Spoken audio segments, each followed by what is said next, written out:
ناظرین، شیخ رشید نے تحریک نظام مصطفیٰ میں قید و بند کی صورتیں برداشت کیں، مگر جیسے ہی اقتدار ہاتھ آیا تو انہوں نے عیاشیوں کے سب ریکارڈ توڑ ڈالے۔ اسلام آباد کی محفلوں کو رنگین بنانے والی عورتوں کے نام اٹھا لیے جائیں تو ان میں سے ہر ایک میں آپ کو شیخ رشید کا نام جھانکتے نظر آئے گا۔ شیخ رشید نے ایک انٹرویو میں ذکر کرتے ہوئے یہ کہا کہ دوران کالج جو لڑکے میرے ساتھ جنسی زیادتی کر چکے ہیں، اب اس کا بدلہ میں ان کی ماؤں بہنوں سے لیتا ہوں۔ شیخ رشید کے کردار کا اندازہ اس کی بیوی ہونے کا دعویٰ کرنے والی شہناز بیگم کے انٹرویو سے لگایا جا سکتا ہے۔ اس کے مطابق شیخ رشید نے مجھے کئی بار شہباز شریف کے آگے پیش کرنے کی کوشش کی جو میں ٹالتی رہی۔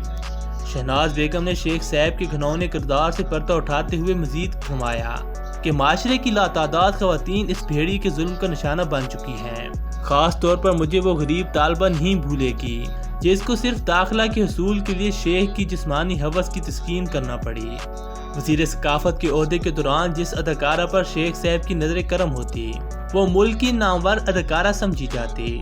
اسی طرح حریم شاہ کے ساتھ بھی شیخ رشید کا سکینڈل سامنے آ چکا ہے، اور ایک انٹرویو میں حریم شاہ نے شیخ رشید کو کال کی اور کال کرتے وقت اس نے اپنے موبائل کی سکرین دکھائی جس میں اس نے شیخ رشید کا نام شیخو لکھ کر سیو کر رکھا تھا۔ ایک بدنام زمانہ ٹک ٹاکر کے موبائل میں شیخ رشید کا پرسنل فون نمبر کیا کر رہا تھا؟